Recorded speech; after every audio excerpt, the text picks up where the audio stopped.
Siomra beag. Ladies and gentlemen, welcome back to Sure Look, Sure Listen, the podcast that takes a pop at culture. Sure look, sure listen. Sure look, sure listen. Sure look, sure listen. Sure look, sure listen. Sure look, sure listen. Sure look, sure listen. Sure look, sure listen. Benjamin, I'm stifling a sneeze. So hold on a second. I'm not saying cut it out, leave it in. The listeners love to hear this behind the scenes, really glimpse behind the curtain of the moments when I'm about to sneeze. But sure, look, we don't have time to sneeze because we got loads of stuff to look at, including the trailer for this is the first time I've ever said this, Megalopolis. That's how it's pronounced. Also, a trailer for Netflix Ultraman, Ultraman's a Mammy. And, Benjamin, speaking of heading back down to the prequel mines, we're neck deep in prequel dust because we've got Rings of Power Season 2, the season nobody wanted, and Dune Prophecy, which I didn't even know existed. But look, that's not all, because we've also seen the season finale of X-Men 97, which is loved by the fans, but not breaking any sort of viewership records, and everyone's in a tiz. Sure, listen, Michael, if that wasn't enough, we've got so many trailers, but there's more yet to come. We're also going to be taking a look at, Michael, I just stumbled across this randomly on a TikTok. I find all my media these days, Michael. You've got the TikTok hooked directly into your brain. It's like an episode of Black Mirror over your house. Yeah, absolutely. I just roll my eyes and then the next one comes up and I just keep going. Roll your eyes up and back of your head and then the next TikTok plays. Oh, I'd love to see that on a train. Just thousands of people doing that. That'd be gross. Yeah, people keep sticking spoons in my mouth. But anyway, come here to me, Michael. This is a very interesting thing, and we're going to have to... Well, interesting is wrong, Michael. This is a horrific thing. We're going to take a look at Snape Wives. Oh, what's that? Yes, Severus is in me, about me, commanding me. Oh boy, Michael, we're going down one heck of a cesspit today. Oh, fabulous. Benjamin, I'd just like to compliment you because you don't get many epilepsy jokes for your pound these days. No. It's nice to get an occasional epilepsy joke. Benjamin, speaking of epilepsy, we're probably all going to get epileptic seizures from the new film Megalopolis from Nicolas Cage's uncle, Francis Ford Coppola. Franny Ford Cops. Old Frankie, good reliable car, Coppola. Yeah. Very good. Yeah. No, weak, poor. Benjamin, look, this film is the first Francis Ford Coppola film in 10 years, and it's the first Francis Ford Coppola film of any relevance in 25 years. Oh. Benjamin, you name your favourite Francis Ford Coppola film for me. Dracula. Yeah, when was that? Oh, it was like the 80s. Yeah, 25. It wasn't the 80s, but 25 years ago. That's the whole point I'm attempting to make here. You made a good point. Yeah, he's not the most... He's 85, so fair play to him. He's old. You know, he's getting up there. Oh, yeah. A millionaire, but he's old. Yeah, good for him. But Michael, this is a huge vanity project, and I have to say, having looked at this trailer, I came away going, I've no idea what that film's about. I don't know what's going on here. Jason Schwartzman is his other nephew. Yeah, are you just looking up Francis Ford Coppola now? Yeah, I am. I've decided to look up Francis Ford Coppola. I was looking at his filmography to find his most recent relevant film, and I think, all joking aside, it's Dracula. It's Dracula. Yeah, no word of a lie. It's Dracula. That's what's relevant. Not a single word of a lie, Benjamin. Dracula is his last relevant film. Yes, with Keanu Reeves as a young man and Winona Ryder as a young lady, and Gary Oldman as an old man who's playing a young man who's playing an old man. Gary Oldman. Benjamin, this film is about what if the Roman Empire was New York. Oh, that's shit, isn't it? That's been done a few times. Go on. Isn't it? Hasn't it? Has it? I'd say he's mightily pissed, Michael. Have you heard of Laura Olympus? Who's Laura Olympus? Now, it's not a person. It's Lore, L-O-R-E, Olympus. Laura and it's Olympus. L-A-U-R-A space L-Y-M-P-U-S. The American actress Laura Olympus. Yeah, that's What's she up to? What is Laura Olympus up to, Benjamin? This is a webcomic that came out started in 2018 and has since taken the internet by storm, Michael. It's by an artist and writer from New Zealand called Rachel Smythe. Okay, the real life Laura Olympus. The real life Laura Olympus, if you want, Michael. And it's a new chapter every Saturday. It's one of those kind of classic things. But it's so successful, Michael, that it gets churned out also as a big old paperback. Oh, yeah. Yeah, so they're coming out in big lumps, and essentially, Michael, it's a bit of god romance. It's a bit of fucking sexy Greek god romance. But it's what if the Greeks were in a modern? What if the Greek gods were in a modern kind of cosmopolis? What if they were in a New York, if you were? So Francis Ford Coppola has been working on Megalopolis for decades. Yeah, he's gone, oh, I don't know what Francis Ford Coppola sounds like. I want to make a film about a megalopolis, he's saying. I think that might actually be, accidentally, a spot-on Francis Ford Coppola. Thank you, everybody. Thank you. I'm here every single week just guessing at impressions. But come here to me. He must be fucking... Not that he's aware of something like Lore Olympus. I doubt he is. But anyway, he's back in the 80s somewhere, time-travelling out, trying to find funding. He's tried to get this made loads of times, Michael. This is a history of failed funding as a film, and he's finally done it out of his own pocket. That always goes well. Just ask Luc Besson and Valerian and the City of a Thousand Planets. Yeah, so he announced on the eve of his 80th birthday that he was going to make his dream project, and this was his dream project. He said it's his most ambitious since Apocalypse Now. Famously, the film that is probably more famous for the documentary made about it. Yeah, for the fact that it was an absolute fucking shambles. Yeah. So look, Francis Ford Coppola belongs to that most glorious school of directors where everyone lauds them because they're just awful to work with. He's up there with fucking Werner Herzog and his evil films and stuff like that, where people go, oh Jesus, it was a mess, but a glorious mess. Very good. Benjamin, it appears to be about, it's some sort of allegory, this thing. It's some sort of allegory for, if they're using the fall of Rome, but in a modern setting, to be an allegory, Ben, or a metaphor, if you prefer, for the fall of real life current society. Because text messages and cell phones and whatnot. No one's ever done that, Michael. That's very original, isn't it? Everyone's having a wrestle, though. That was my favourite bit. You would love a wrestle, Michael. You love a good wrestle, a bit of slap ass, a bit of ball tickling, as it were. That's, yeah, a slap ass I was fine with. Ball tickling might be pushing it a little bit. If that's where you draw the line, is it? No, it's not where I draw the line. I've just got, I'll tell you, Ben, I've got very thick and desensitized testicles. I'd say you do, Michael, from all the slapping and tickling they for all the slapping and tickling, Benjamin, and the groin guards just rubbing and off hanging them. your neck out there on the internet, Michael. Balls of steel, that's what it... No, you just get stuff right, I find, and people leave you alone. Anyway, you see, ladies and gentlemen, you put me back in my box there because I get things wrong quite a bit. Sometimes, yeah. Benjamin, Megalopolis, I think, has premiered already, hasn't it? It's done the rounds of the film things. What are they called? Festivals. Festivals, Michael. And I have to say... Go on. It's not looking great for Frank. No. Old Franny Ford's, everyone, the general consensus seems to be, Yeah, I mean, look, it's interesting because I think you're seeing that real separation of new age criticism versus institutionalized criticism of film. And we occasionally encounter this, Michael, when we try to take a nuanced take on something and people just say, oh, guys, you're nitpicking. It's no, we're criticizing. It's a little bit different. Not a lot different. Not a lot different. But a little bit different.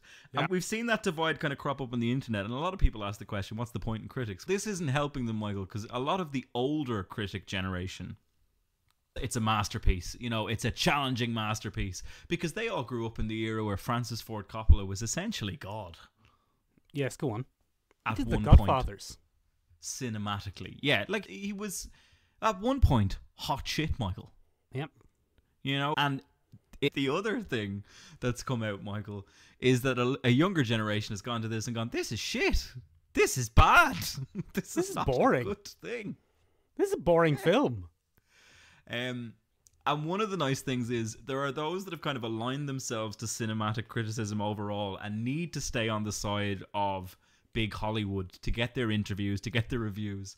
And their takes range from it's unflinching in how batshit it is, as if that's a point of pride. As opposed to... I like that. I like a film that just goes, fuck it, this is what we're making. We don't care if it's commercial or not. And then stars of the film, like Adam Driver, have gone, oh, it's wild. It's wild. Now, Adam wanted to work with Francis Ford Coppola. You're not turning him down, Michael. This has an all-star cast. Aubrey Plaza's in this. Adam Driver. Loads of big names have to do this. Yeah, the beef. The beef is in it, Ben. He's back. Dustin Hoffman's in there. Giancarlo Esposito is in there. John Voight's knocking about. Lawrence Fishburne. Lawrence Fishburne, of all people. Is Giancarlo Esposito playing a meth dealer in future? I hope so. You would assume if he so, isn't, he'd make either a good Hades or a good Mercury, Michael. I don't think they're gods, Ben. I don't think there's anything to do with gods in this. I know, it's just an extended Roman Empire, Michael. It is literally... In a funny way, Francis Ford Coppola started by showing us how Italians took over America, and now they're showing us how that's gone if it's kept going. Very good. That's very good bit of insight there, Benjamin. Yeah. You know who would be proud of that bit of insight? Laura Olympus. Ben. Yeah, come on. To go from one side, though, of auteur filmmaking and filmmaking with a point to flagrant exploitation of beloved international franchises, Netflix are doing an Ultraman for some reason. They're doing Ultraman Rising, Michael. Yeah. Up to. Yeah, we got a trailer for this, Michael, very recently. This looks to be a little bit like Big Hero 6, but for Netflix. That'll probably get me in trouble a little bit. But the big difference, I think, between this and Big Hero 6 is one was parodying beloved tropes of Japanese superhero culture. This is a beloved character from Japanese superhero culture. The Ultraman is huge, Michael. He's one of the Very big... good. Very good, Benjamin. 'Cause he's also huge. I see what you've done. That's fabulous. Oh, sometimes my brain just does it for me, Michael, you know? Yeah, so look, we got a trailer for this. It looks to be a classic. Superhero is forced to grow as a person, not by want, but by circumstance. And it actually forms a sequel, Michael, to a bizarre trope that Netflix seems to enjoy, which is, are monsters that bad after all? Oh, I'd like to hear some examples. Yeah, so the big one that came out last year that was actually quite good, Michael, was... I'm not going to remember the name. Big Red Monster. A monster hunting society. Yeah, the one about blood. Panda. Red Bear. Panda Red Bear. No, it's not that one. It's not that one at all. Oh, it's not that one. What one are you thinking about then? That is Go with Big so Red Monster? annoying. Big monster film on Netflix. Let me explain great to you stuff. what happens anyway. In that, Michael, it's a monster hunting society. It's around the Elizabethan era when the big exploration of things is happening. And it's an animated thing.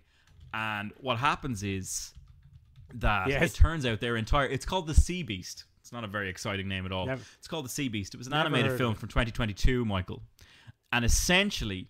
what happens is a young girl wants to be a monster hunter. She stows away on a ship of noted monster hunters. Carl Urban is the voice of the main character. Jared Harris is the evil captain in it, Michael. Of course he is. Jared Harris is an evil captain in his free time.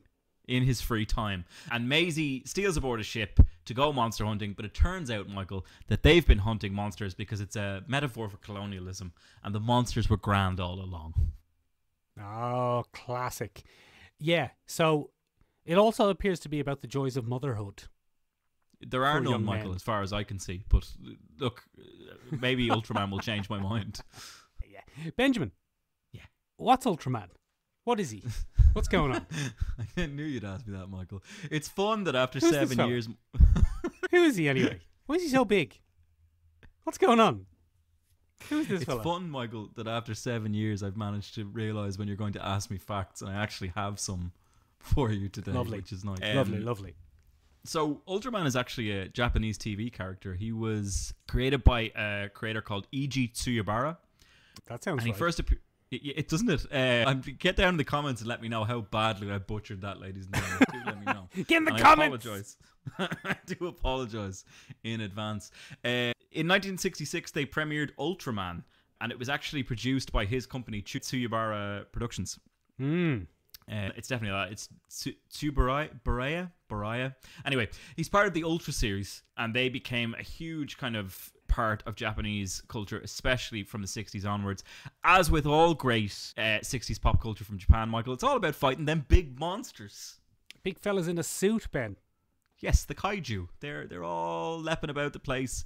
And this time, Michael, it's kind of, as opposed to a metaphor for destruction in the way that Godzilla or Gojira is, it's a message of hope against the perils of radioactivity, because there's a hero that will look after us when the kaiju run amok, and it's Ultraman. And you just grow up to big, huge, giant size and kick them in the head. Yeah, so he's a giant alien superhero from the land of light in Nebula M78. Nebula M78. No, it's pronounced Nebula now. It's pronounced Nebula from now on. Very good. Yeah.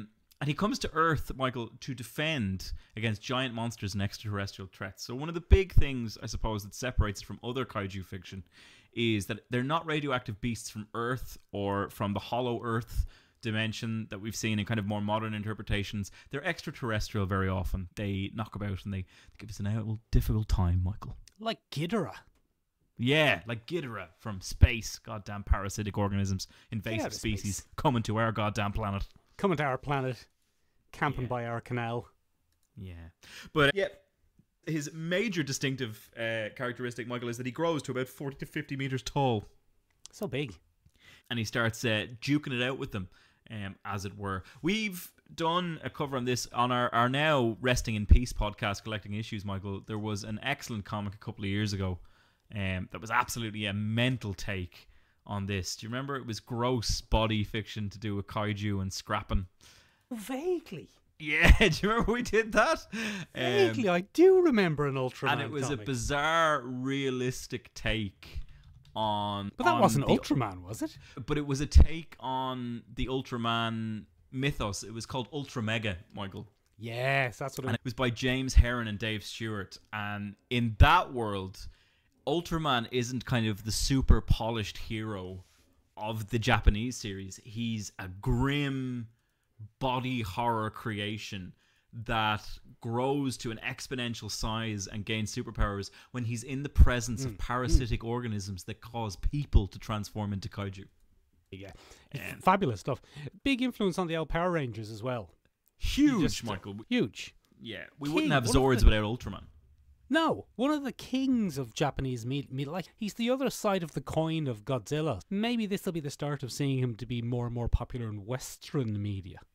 I mean, look, Netflix is doing its damnedest, Michael, to bring us a lot of Japanese kind of classic culture. We got the Astro Boy adaptation there at the start of the year, if you recall. Yeah, we watched it. We watched it. It was very good. This looks to be fun. It looks like a fun film. It looks like a nice film. It looks beautifully animated. I'll probably watch it for that alone, Michael. It's about the perils of motherhood. Benjamin. Yeah. I'm just going to come at you for a second, because I've noticed something now for the last 3 weeks.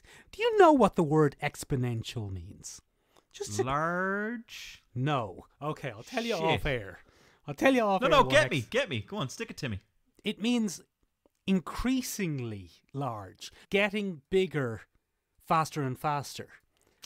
Silly Ben. By an exponent, like you'll get twice as big and then 4 times as big, and it's this curve. Silly Ben. Yeah, no, because now in the last 3 weeks I've heard you describe someone as exponentially strong, exponentially fast, and now exponentially large. So I thought I might ask you, Ben. Do you know what exponential means? I believe, Michael, I'm probably mixing it up with the word exceptional in my head. My brain is taking the quickest route. You know what I think you're mixing it up with? The word very. Yes, I probably am, Michael. That's what it is. It's probably That's what it is. It's probably anyway, that. Benjamin, speaking of things that are looking exponentially worse, we got a teaser trailer for The Rings of Power. That was where that was going, by the way. I didn't expect it to get into a deep analysis of whether you knew the word or not.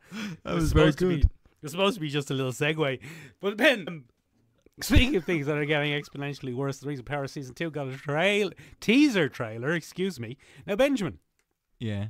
Teaser trailers are supposed to do 2 things.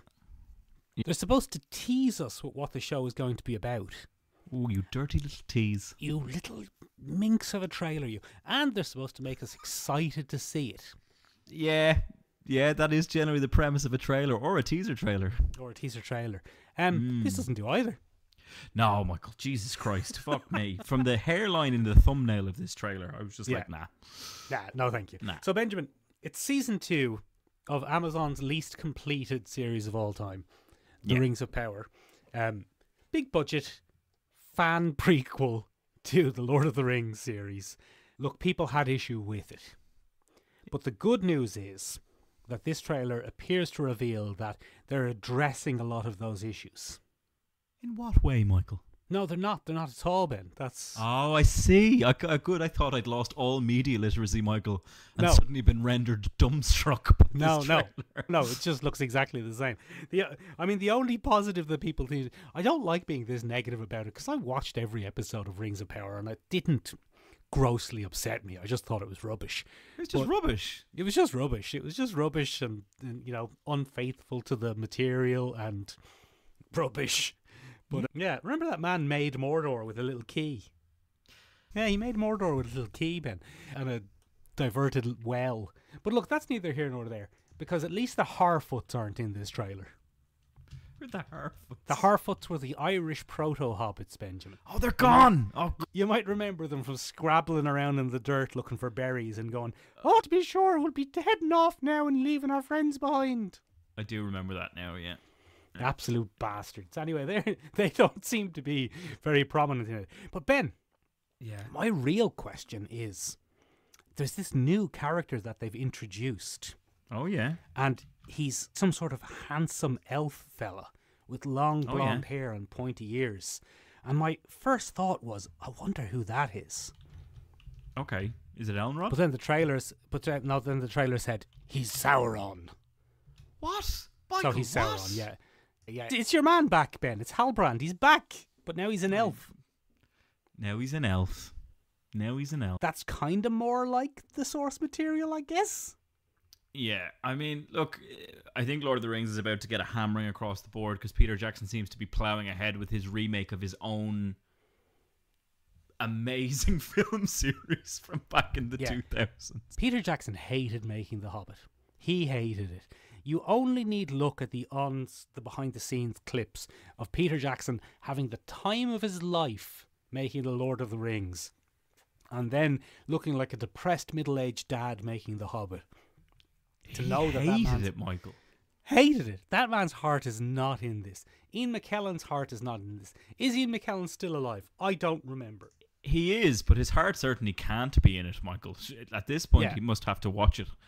Do you know what I mean? We're Bizarre. also hearing rumors. That the upcoming Lord of the Rings film is that this could be rumors, but our man on the street, who is rarely wrong, but sometimes, but rarely, is hearing rumors that this is going to be a Gollum film, Oh, Michael, no. an origin story of Gollum.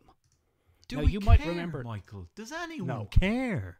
No, Benjamin, you might remember that was last very poorly handled in that Gollum game, which was That flopped unanimously, horribly. I think. Yeah, I think the worst game. I don't know if it was the worst game of 23 or 22, but They literally had to issue an apology, Michael.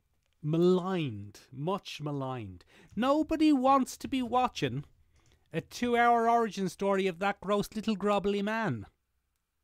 I don't look. I may be in the minority here, Michael. Right? Go on. And it'd be my first time ever because I'm a straight white male. Yeah, But yeah. maybe. I mean, have a look about where you are, is all I'm saying. We'll get into that another time, Michael. You saucy minx. Speaking of teases, you saucy minx. Yeah. But come here to me, Michael. What? I just don't like Gollum. He makes my skin crawl. He's not a supposed fun to. character for me. I know, supposed to, Ben. but I don't know why I'd want more of him on the fucking screen. Bad idea. Just... Anyway, look, Lord of the Rings Season 2. Who bloody cares? The only thing that got me excited, Michael, about any of these reboots or remakes is the fact that I heard one fan casting suggestion, which is that people want to see Matt Berry as Tom Bombadil, the famous character from the books. To which I say, yeah, fuck it. Do you know what? At this point, it's all farce. Benjamin, Put him in. you get Matt Berry in anything and I'll be happy. One of I'll my watch favourite the things... shit out of it. One of my favourite things, and I'm happy to spoil it now because it's a couple of months after. One of my favourite things about the Fallout series was the unexpected Matt Berry cameos. Cogsworth, what a fucking win. Absolutely fabulous stuff, Benjamin. And obviously Matt Berry, the Cogsworth character in the games, has a very Matt Berry-esque way about him. He does. But it isn't Matt Berry. Lovely fixed it bit of now. casting.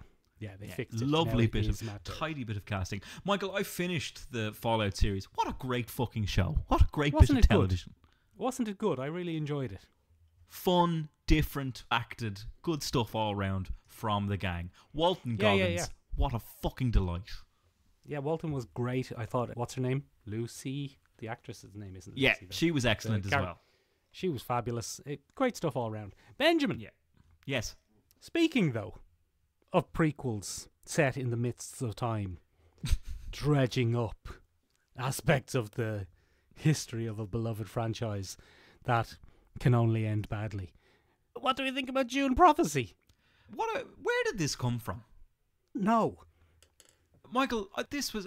look, first of all, let me be the first to say, Michael, looks interesting.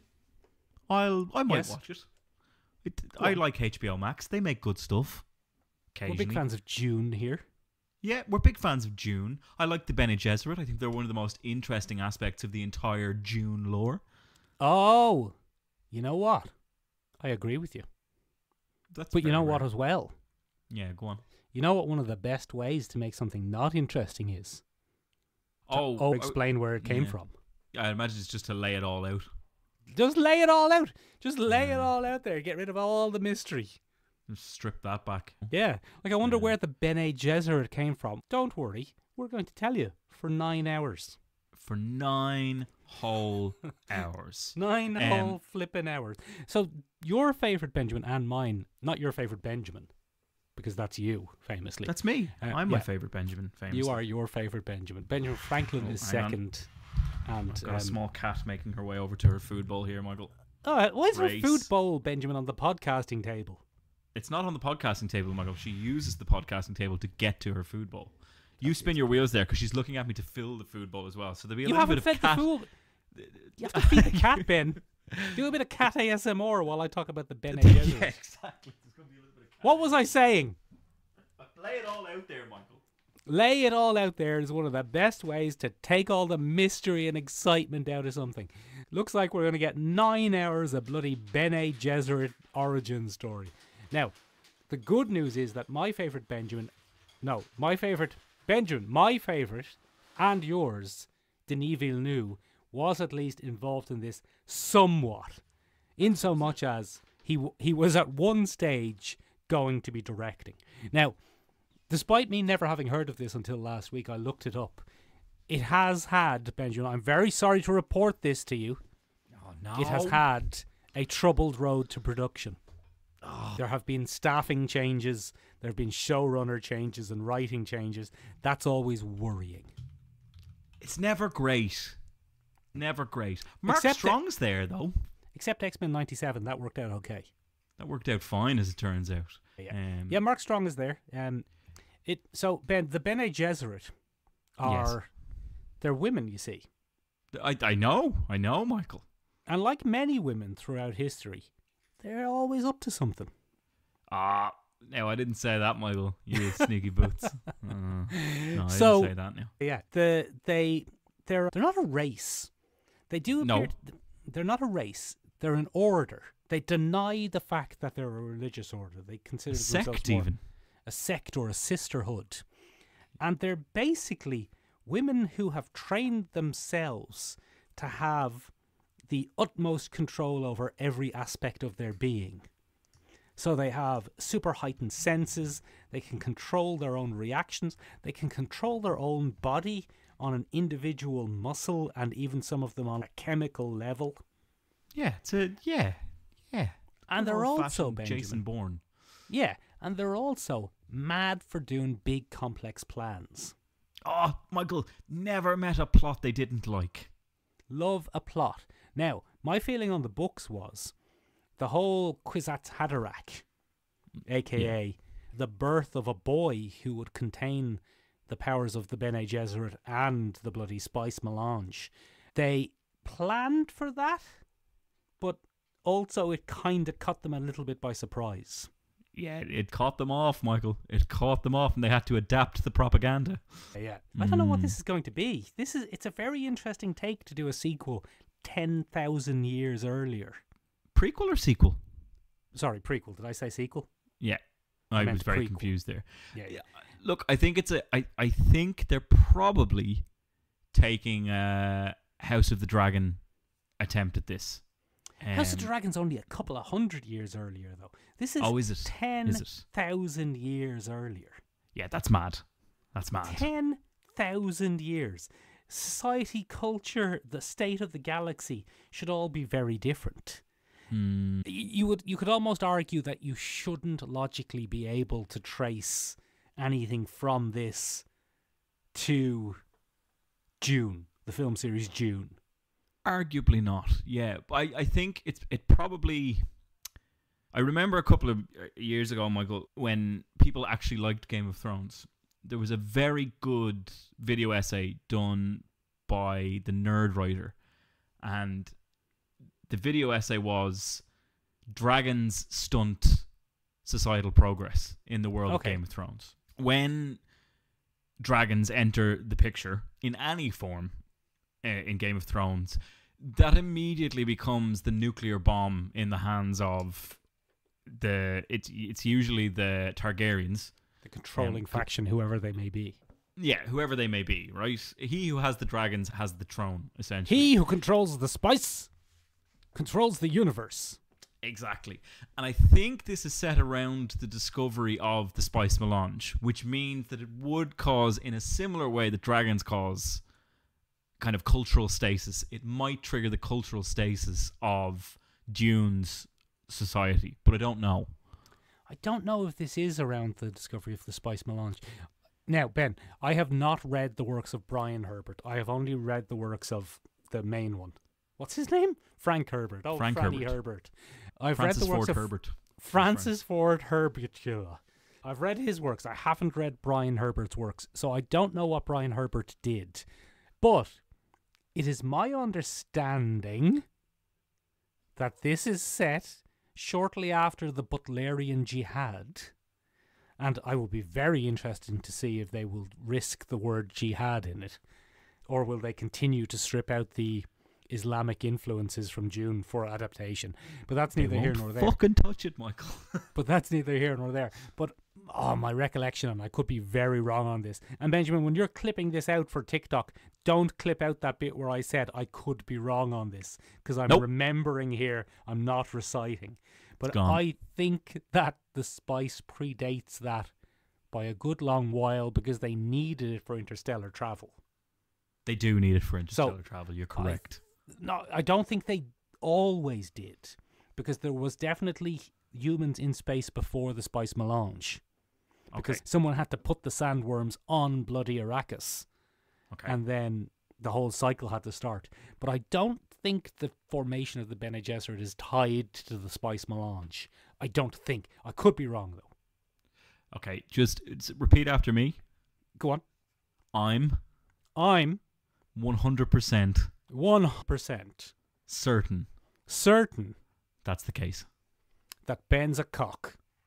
He got me, ladies and gentlemen, at the end. There goes my cutting days. Come here to me. What is it? If you enjoy that kind of back and forth banter, shoddy editing, and absolute lack of fact checking, ladies and gentlemen. No, I'm very upset by that. There's a few things you can do. You can give us a review wherever you happen to listen to this podcast. Could be on Spotify, could be on Apple Podcast.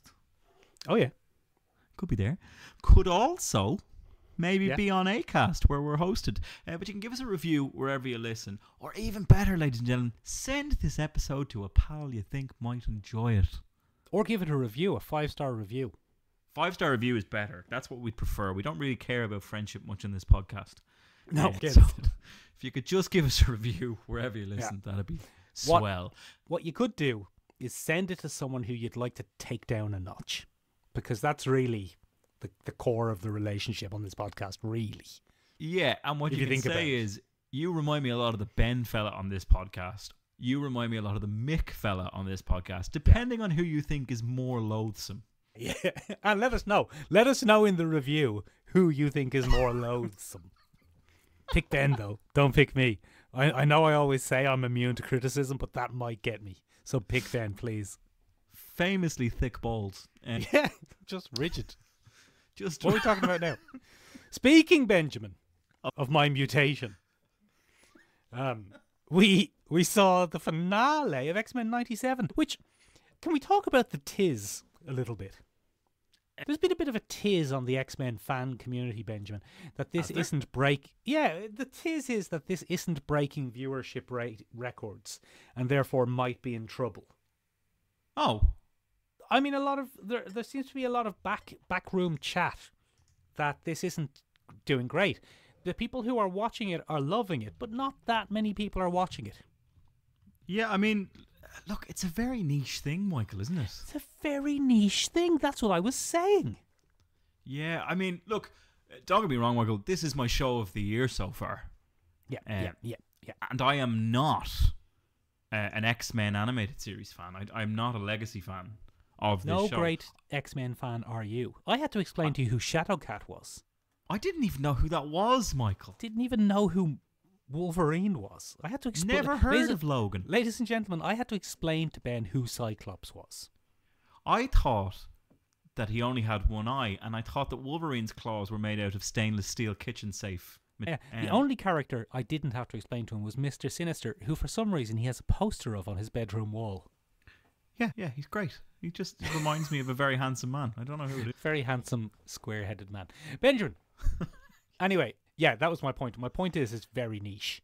Very niche. This is a cartoon for middle-aged X-Men fans. That's hard to say. This is a cartoon for middle-aged X-Men. Ah, no! You say it. You say it. I can't say it. It's a cartoon for middle-aged X-Men fans. Michael, Yes, thank you. What it is. That's what it is. That's exactly what it is. And it's very easy for middle-aged X-Men fans to feel like we're the center of the universe, but we're not. But that doesn't also mean that this is a disaster. Just because it's not going to beat fucking Bridgerton, Ben. Who's going to beat Bridgerton, Michael? The only thing... There's plenty of sexy bisexual cartoons in X-Men 97. There's plenty of sexy bisexual people in Bridgerton. Real life people, Michael. Yeah, only one or two, though. Bridgerton's very straight. Is it very straight? Very straight. Every now and then someone might kiss someone of the same sex, but it's all about finding your one through opposite sex love and marrying them.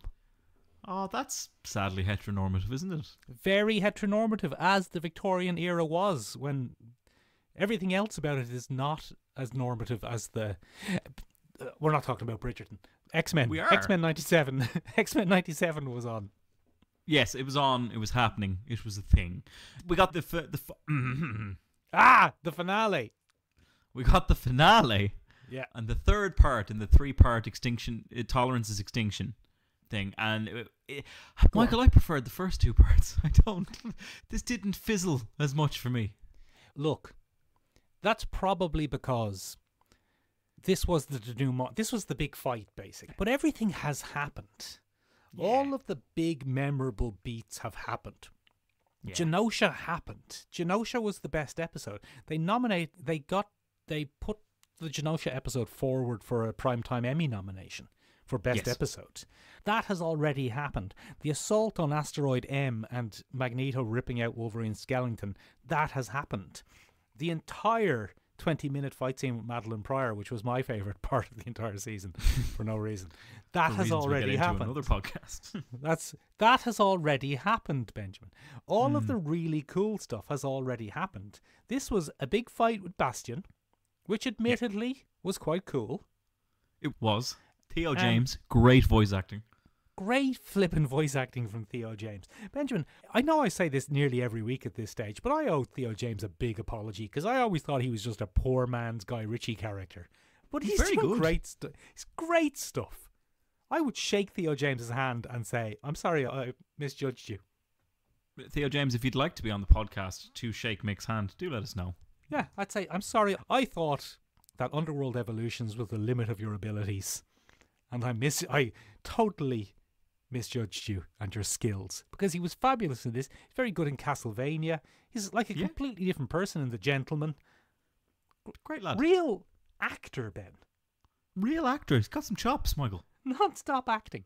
But a nicely animated final fight. Everyone got a cool moment or two. Everyone got a bit of tension of, oh shit, they're going to die. Yep. There was a big team up. We got some more Morph cameos. Morph Michael, I'd like to just pick up on Morph. Okay. Hang on. I got a comment today, Michael, and it chapped my lips, right? Oh, right, okay.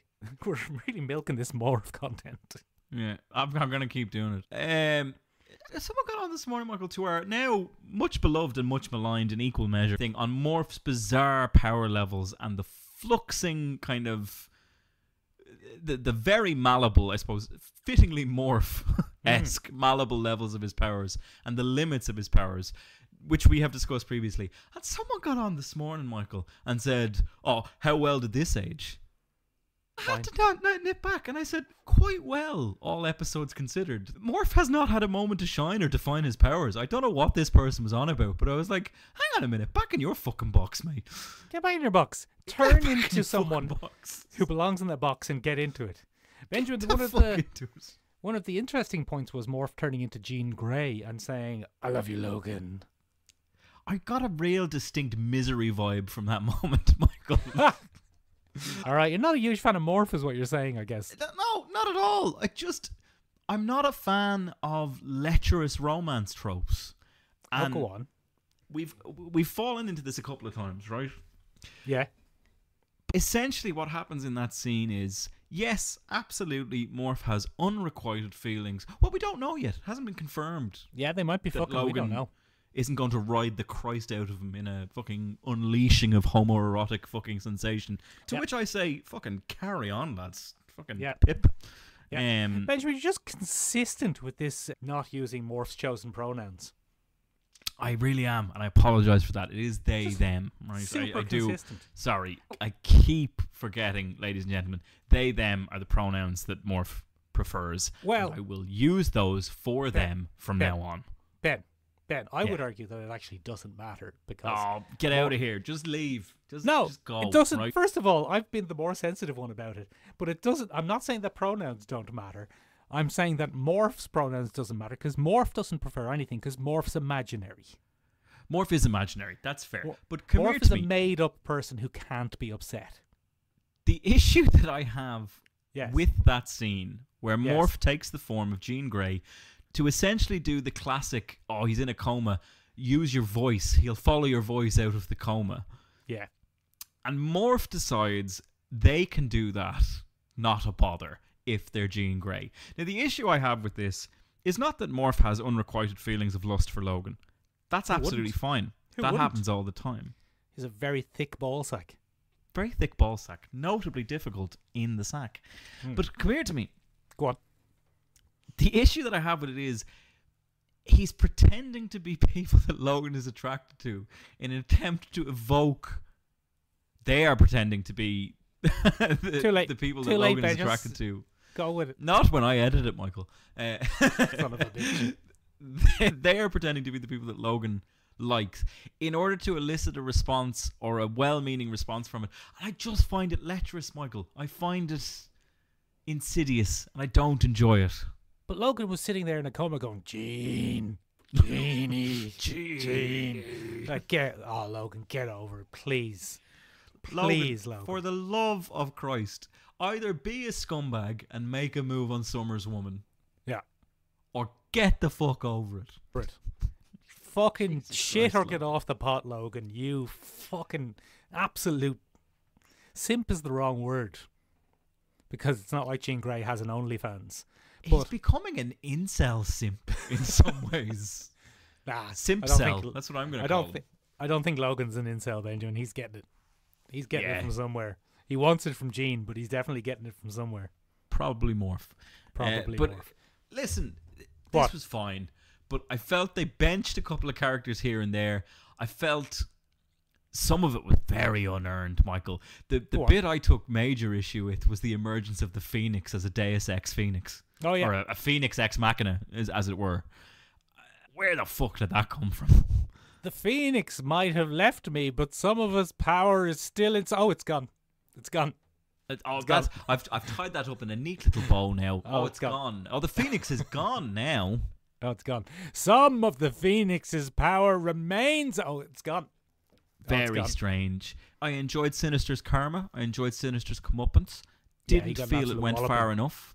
It leaves the door open for Sinister to come back. Also, not really showcasing the ruthless nature of the Phoenix Force that balances things. The Phoenix Force would just eliminate Sinister. Yeah, she was very chill. Because was it the Phoenix Force, though, or were we to be like, was the whole, oh, it's gone. This isn't the Phoenix gene. This is you. You're manifesting your own powers as the Phoenix because of the lasting psychic trauma of being the Phoenix.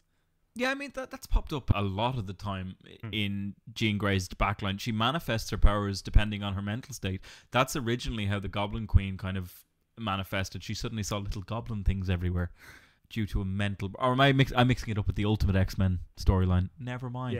Yeah, you are. Yeah. The Goblin Queen actually saw goblins. They were real, literal goblins. Real, literal goblinos. But come here to me, Michael. Not a bad episode overall. Turns out I don't like the reintroduction of Charles Xavier. Charles Xavier's a prick, and he always has been. Put him in the bin. What a milksop, Michael. I don't enjoy him. Just give Eric a big kiss or get off the pot. Michael, he made him relive the Holocaust.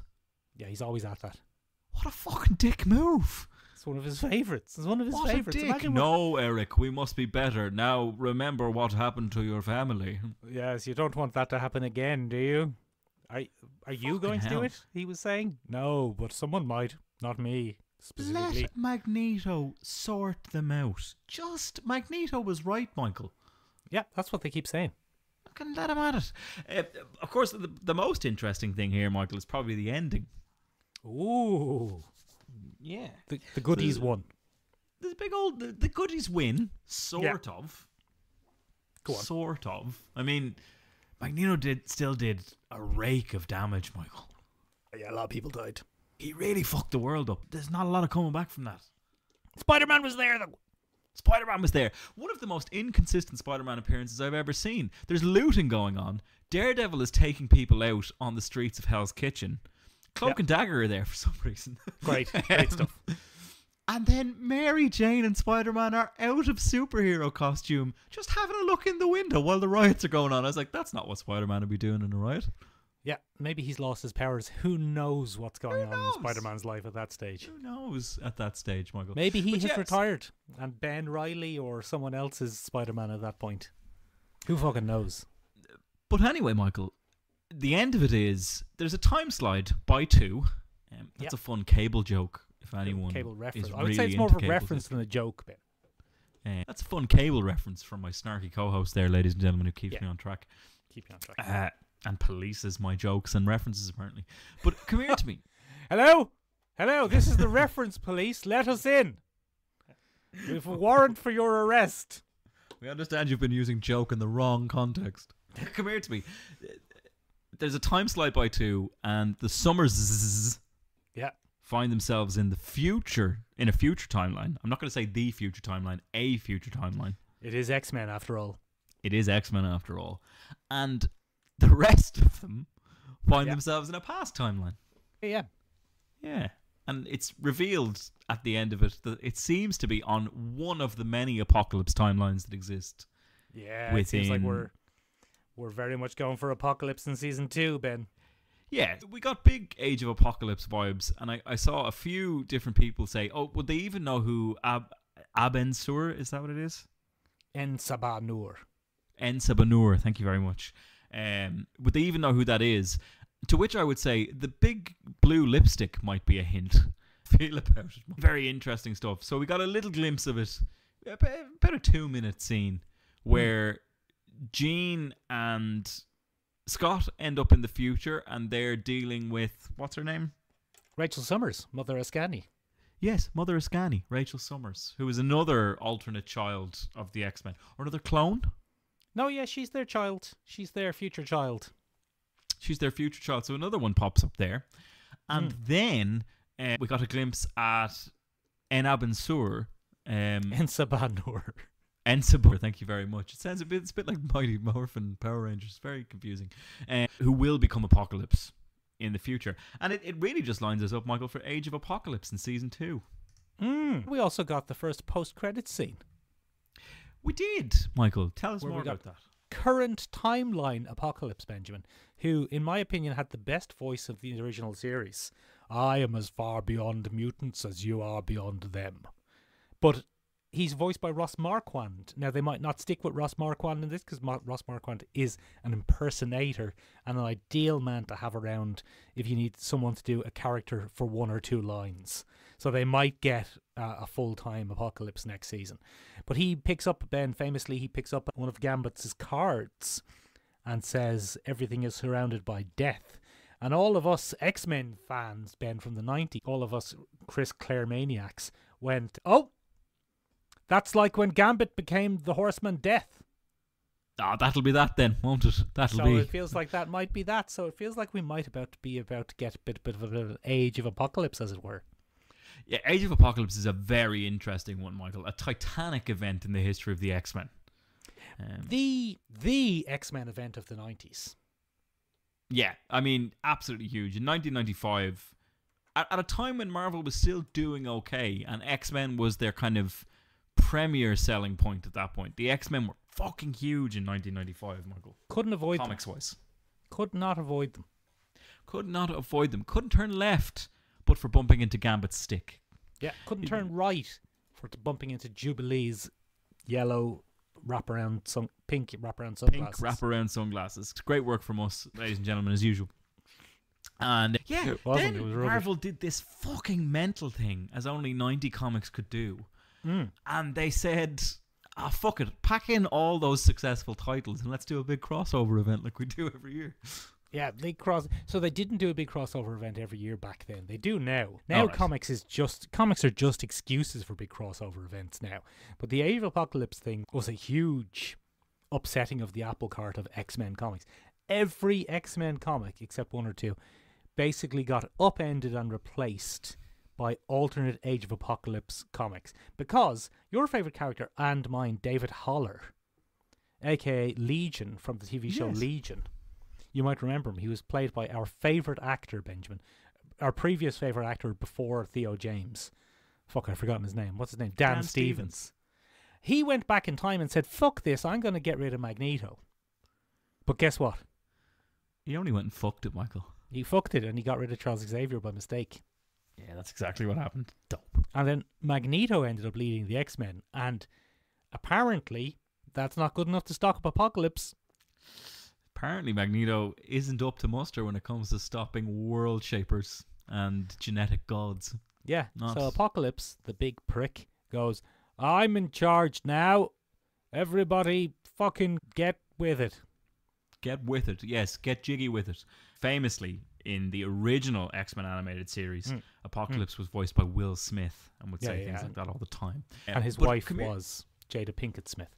The actor, Apocalypse, That the was character Apocalypse's Apocalypse, takes the wife, Jada Pinkett Smith, the actress. But I suppose one of the mental things about Age of Apocalypse was the character redesigns, Michael, because the characters all got kind of jigged, alliances were thrown around, some absolutely iconic redesigns of characters came out, but probably the most famous, Michael, was Wolverine's. He hasn't got a hand. He hasn't got a hand. And I learned one of my favourite fucking things about this, Michael, is that one of the golden rules on when they were creating all these new titles out of the Age of Apocalypse timeline was that we don't explain what happened to Wolverine's hand. Oh, didn't they? This was the original rule at the time, Michael, that you didn't say what happened to his Oh, hand, okay. right? Because he has an adamantium cap over the hand Yeah. to stop it regenerating, I think, or it's just gone. It's just not capable of regenerating. But he uses his adamantium stump to just knock the shit out of people regardless. Good man. And there's 2 characters that receive that kind of maiming. Cyclops is another one, and he only has one eye. He's become an actual Cyclops in this one. Finally. And he's a bit of a mutant extremist. He kind of fills the void left by Magneto when Magneto takes over the thing. He becomes the extremist mutant liberator, the set. And I found out why that design was so radical for Wolverine, and it's fucking hilarious. Jeff Loeb and Scott Lobdell, who were the creative leads for this, Michael, they had to run into a meeting and pitch this.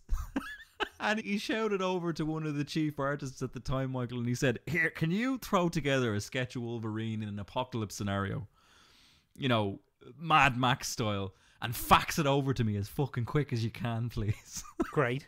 Yeah, I'd love So to see the it. artist goes, yeah, grand. He grabs a Sharpie and he lashes the sketch onto the page. But he runs out of fucking room because he doesn't plan the drawing properly and there's no space for Wolverine's fucking hand. So he lops it off and he says, there you go. There you go. Fucking post-apocalyptic. Very post-up. And he gives him this cool steel cap and the fucking head execs love it. They're like, oh yeah, so much mystery behind that story. So the artist goes, oh yeah, we shouldn't reveal why that happened. Great. Where's Fucking great is Wolverine's that, Michael?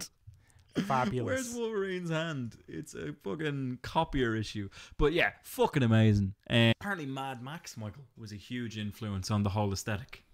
I mean, it's a massive crossover. There's not the time to get into it now and still talk about our main topic for the week, but massive crossover. Mad character redesigns. We got Sabretooth as a goodie. We got Rogue and Magneto in a relationship. We got Cyclops as a baddie. It introduced the character of Nate Grey, or X-Man, a.k.a. the kind of not techno-organically compromised Cable, basically. The most powerful mutant, except when he's not, but sometimes he is. For the purposes of storytelling. For the purposes of, here's an even more powerful character. I bet you they can beat X-Men. We got, the Hounds of Apocalypse. We got some of the most insensitively named characters of all time, including everyone's favourite X-Men character, Holocaust. Ooh. Yeah, that didn't age well. And I think they renamed him later, didn't they? They renamed him. They did. They renamed him to something else. He's not called Holocaust anymore. He was a fella... For reasons that really don't bear explaining. No one can figure it out to this day. You got Dark Beast, a.k.a. Henry McCoy, as mad scientist, evil geneticist, a.k.a. Henry McCoy. You got Sugar Man, everyone's favourite head with legs. Sugar Man. We got Blink, who has actually survived a little bit. Yeah, I mean, Age of Apocalypse is ripe with character ideas and plot points, and will make a very interesting series, but I don't know if they'll do. Here are 8 episodes of... I mean, I'd love if they did here are 8 episodes of Age of Apocalypse. They're going to go... We get 1 or 2. We're getting a 2-parter, and then they're going to set the clock right, and they're going to head back to the old timeline and deal with the mess that they fucked up. Yeah. Speaking of horrible timelines that you don't want to live on, Michael. Yeah, this one. Yeah, this one. I found out about Snape Wives last week. What's that? Michael, this is fucking mental. Oh, good. I don't know how to even tackle this, but we're going to try, Michael. Look, it's no lie that the internet, Michael, has become a phenomenal way for fans to make up their own versions of their favourite characters. Yeah, 50 Shades of Grey. Is the devil. In some cases, and in other cases... not so bad, but okay. I think most of us would agree that we never needed to see Sonic laying pipe into Knuckles. We didn't need that in our life.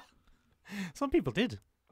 The forums will tell you they did, Michael. I would argue strongly they didn't. They didn't need that. Some people need it.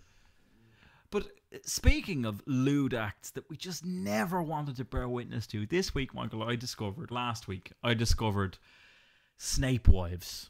Or Snapeism. Now, has this got anything to do with the character Severus Snape? Quite a bit to do with Alan Rickman's Severus Snape. Go on. I'd love to hear more. Michael, as the ism at the bottom might suggest, is an ideology or religious following on the internet around the character of Severus Snape, the fictional character of Severus Snape introduced in 1998's Harry Potter and the Philosopher's Stone, or Sorcerer's Stone if you're a Yank. Or illiterate. Or fucking got them, Ben. I took them down. That's the best fucking joke you've ever made on this podcast. Thank you. Didn't expect that. Well done. Yeah, this really reaches its peak, Michael. You know, Pottermania takes the world by storm in the early 2000s. This is where peak Potterdom comes from. You know, people are a bit feral. It's all a bit mad, right? Luckily for us, Benjamin, I was 20 and therefore immune. You were immune. I was just as much a part of the wonderful world of Harry Potter as anybody else. I would read all the books. I thought they were great. Tunes changed a bit now, but at the time, thought they were great. And as with any good series, Michael, there were certain characters that didn't get a lot of background or explaining, and they became figures of mystery that would lead to rabid fan speculation. Now, of course, the early 2000s, Michael, coincides with the birth of the fan forum. No, it doesn't, but go on. Fuck you. Coincides with the rise of the internet chat room then. All right. Oh, fuck you. Anyway, kids start using the internet to talk about stuff, right? All right. And if there's one thing we can probably say about Harry Potter fans, or rabid Harry Potter fans today, is, are you not a bit old to still give a shit if actors from the film criticize J.K. Rowling today? Have we not gotten a bit old for this? Have we not? We haven't. It's still happening. But it turns out, Michael, that there was also a dedicated group of grown-ass women that were a little too obsessed with Harry Potter back then as well. Now, hold on. I'm taking a lot of issue with this because I am obsessed with pop culture. Yeah, you are, yeah. But it makes me uncomfortable. How are we excluding ourselves from this obsession? Because I'm assuming Yeah. we've never masturbated to the concept of being possessed by a fictional character to the point that they become our guiding light. Oh, okay. Oh, no, you have. Sorry, you're holding up a figure of the Goblin Queen there. Sorry, I did forget about that weird manifesto you sent me. I apologise. Never mind. That's this week's episode, ladies and gentlemen. It's actually called The Weird Manifesto. That's the title of the document I have. That's I didn't actually write it, Benjamin. I was possessed by the spirit it's of weird Madeline with Pryor. a W, by the way, ladies and gentlemen. It is weird with a W. That's exactly what's happening there. Anyway, Michael, I've given it away there. The rise of Snapeism is in fact the belief by certain people that Severus Snape is not a limited fictional character. He is in fact a spiritual entity. Oh, go on. That has raised awareness of his own existence by possessing J.K. Rowling. Oh, someone must have possessed her, but that probably makes more sense than a lot of other theories. Writing Harry Potter. Go on. And then including his own background in it. So This isn't real. This is real. This is 100% You stop lying real. to me, Benjamin There Colby. are academic papers written on this phenomenon. No. So a good host of the research for today's episode, Michael, came from an academic paper. And the academic paper is phenomenal. I might include it actually in the description of today's episode, Michael, because I think you should. I think I absolutely should. I think it's fucking fabulous. Let me pull up the name of it here. And in this paper, it lays out the circumstances behind how something like Snapeism or Snape Wives could take hold on the internet. So it's the occult belief that Severus Snape is a conscious entity that exists in the world. A little bit like the Sandman, I guess. Neil Gaiman's Sandman. Like it's an eternal being that can possess, it seems to be women quite often. Women specifically, Michael, can possess them and can then guide their lives. It's very strange.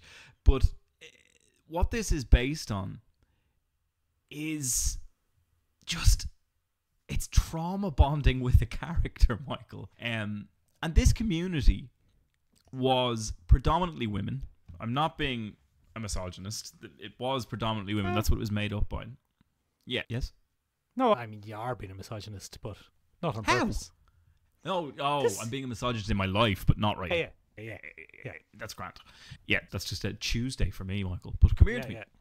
Snapeism took hold, Michael, and it became almost an internet religious belief that Snape was a physical or an existing entity that would possess people.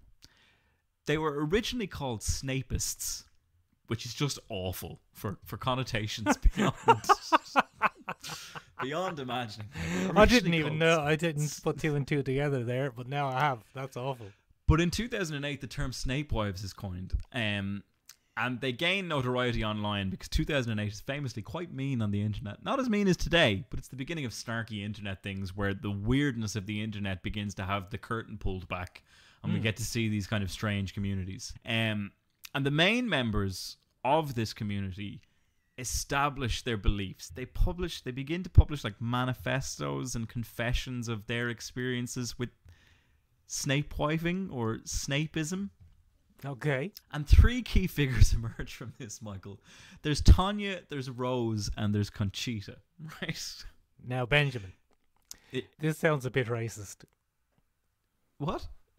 Because they're all Latino names. No, they're not. Get out of here, Michael. They're not at all. These are all... Okay. Anyway, we'll get into it, right? So, Tanya was considered to be one of the primary leaders of Snape Wives. Is this... Benjamin, are we pivoting into a murder podcast? It's Is this going to there's turn murder. out to be There's a no sex murder There's- thing? Okay. No, there's just weirdness. There's Okay. just weirdness. This isn't going to pivot into a murder. As long as So that's... Tanya rose to prominence for her strong connection to Snape, and she was incredibly capable of channeling the essence of Snape. I'm befuddled. And she facilitated many of the group's online activities, where Snape would speak through her. Benjamin, I'm In a s- befuddled. I'm very concerned. Go on. Why? What's going on? It's Is this fucking real? Mental. Yeah, it's 100% real, Michael, and very uncomfortable. There was another figure in the community, Rose, and she was another central figure in Snapeism. She was deeply involved in writing fan fiction, and in writing that fan fiction, Michael, it was believed by members of the Snapeist community that she was strengthening the spiritual connection between the entity of Snape and that community. Now, Benjamin, hold on. This isn't in media. This is real world. This is real world. This is a real community that existed online that truly believed that they had some kind of connection to the fictional entity of Severus Snape, who they didn't believe was fictional, but did believe that he was real and had channeled the creation of the story to spread the word of Snape through J.K. Rowling. I'm not lying. Ben, how many of these mentalers are there? Yeah, so it was a very limited community, Michael, and the exact figure is rather 6. unknown. Okay, six mentalers. But this is pretty interesting because they were a community. So there were two core members, and that was Tanya and Rose. And Tanya and Rose knew each other in real life, IRL, as it were. They should have just started the podcast. They should have just started a podcast to get all that unhealthy energy out, Michael. It's much more effective. There's no finer way to throw away 7 years of your life, Michael, than starting a podcast. No finer way. By the way, just on a complete coincidence, tune in next week for our new podcast, Madeline Pryor Made Us Do It. Madeline Pryor made us do it. Where each week we describe the act of debauchery that we've been up to because a fictional character told us to. Told us to do it. But this used to come in lots of different ways, Michael, because the rest of the community was international and they met online through things like Tumblr. Fucking Tumblr, man. Fucking Tumblr, Ben. Den of iniquity. Den of iniquity. Den of iniquity. Sodom and Gomorrah, forget about it. Tumblr. Nothing on Tumblr. Tumblr. But they used to do channeling sessions led primarily by Tanya, the aforementioned woman with a strong connection to young Severus. These allowed members to communicate with Snape, receiving guidance and commands. These sessions were a mix of personal interaction and public declaration, Michael. Fucking mental. Was Charles Manson not available? So he they had was to get not Severus available, Snape. Michael. So they went for the next long-haired greaseball with with a weird understanding of fucking with a weird understanding of domination. But it appeared to be there were also sacred spaces, Michael. Members created physical spaces dedicated to Snape in their homes, filled with images and symbols. Not unlike the room you're in right now, Michael. Oh yeah, or your Mr. Sinister poster. These areas were used for meditation, rituals, and other acts that made devotees feel closer to Snape. Look, at least these mentalers were devoted to a fictional character instead of getting sucked into a cult. Because these are the type of people who would get sucked into a cult and murder their husbands. Yeah, I mean, so we dodged that bullet, Michael. We dodged that bullet. But I suppose the thing that kind of brought all this to an end, Michael, was there were some internal conflicts, if you will. Oh no! Among the Snape Wives sect. There were a few disagreements over, practices and beliefs. And many people believed that Severus couldn't possibly have multiple partners because he loved them most of all. So this led to a schism in the group. They didn't like the idea of sister Snape wives, as it were. Yeah. One notable conflict arose when a member shifted her devotion to another fictional character, Michael. Uh-oh. Who was it? Loki. A massive schism. I don't know who it was, unfortunately, but it was a noted moment of absolute schism within Answers the Snape on Wife postcards. community. So once that happened, yeah, write in the comments down below, ladies and gentlemen, who the worst possible character pivot could be for us, and let us know. But this is what led to the end of it. 2008 to 2010 saw the height of Snapeism activity, Snapeist activity, if you will, Michael, with lots of figures channeling Snape, writing vows, and conducting rituals in the name of Snape. And then post 2010 saw a real collapse in this movement, Michael. A decline of Snapeism. Key members faced internal conflicts and external ridicule. The internet had really gotten their teeth into them by then, you see. And interest in the group diminishes over time. And many of the original members retreat from public online activity. Good. Couldn't imagine why. Good. It's good. One of the best things about back then, Ben, is people were still ashamed of saying stupid shit on the internet. Yeah. So as soon as your online avatar was compromised or revealed, you'd be like, oh, fuck. Shit, never mind. So that's the fucking horrific of Snapeism, Michael. Ladies and gentlemen, which fictional character would you devote yourself to and have a wank about and then proclaim on the internet? Go on. None for me. None for you. Not one. The ghost of Madeline Pryor there hovering behind you. I can see her. But, ladies and gentlemen, there's a few ways that you could let us know about that. You can find us on the interwebs at www.sherlockshirelistenpodcast.com. That's not right. Showmerbeog.com. SEOMRABEAG.com. It means turning room in Irish to some degree. To some degree. It's more of a physical space that acts as a go-to shrine for a series of fictional characters, actually. Yeah. Now that we think about it. Ladies and gentlemen, you can also find us on our Acast website, www.sherlockshirelisten.acast.com. It's better, probably. It's more up to date. Better, probably. More up to date. More stuff on there, really. You can find us on the interwebs at Sherlock Listen Podcast on Instagram. Oh, yeah. Hop up on it. Yeah, hop up on it. You can find us also, ladies and gentlemen, on the Sherlock Listen TikTok, which is now our largest social media account. For some reason. Hundreds of thousands of people atting Ben. Angry at me. Benjamin. Annoyed at me. But where can people speak to us directly? The best way, Michael, to speak to us directly is to go into your bedroom and create a small shrine of effigies that look a bit like us, right? Yeah. And then, if you want, you can hop up in the Discord and ask me directly, and I will send you some of Ben's hair for your effigy. He actually will, for a very reasonable price. But ladies and gentlemen, that's it from us this week. Join us next week, where we'll also be talking about the rigours of belief and what even makes a god. What makes a god? Benjamin, speaking of wanking yourself off to fictional characters, I was in a popular Dublin comic book shop this week. Don't like where this is going. And I was looking through the old back issues of comic books. I've got it here. I've got the very comic book I'm talking about here, Benjamin. And I was just thumbing through some comic books. And one of the comic books I happened to thumb through was the collected version of The Boys Volume 1. Don't read it. It's rubbish. Terrible stuff. But I was thumbing through these comics, Benjamin, and I found myself going, oh, there's something wrong with this one. It's got a weird crease or a weird torn page on it. So as I was flicking through, the torn page stuck out, Ben, as they so often do. And I'll just show you here, Benjamin, what it was. Someone, the previous owner of this comic book, Benjamin, who traded this comic book in for store credit or money, and forgot has to check. Folded. They haven't just dog-eared it, Ben.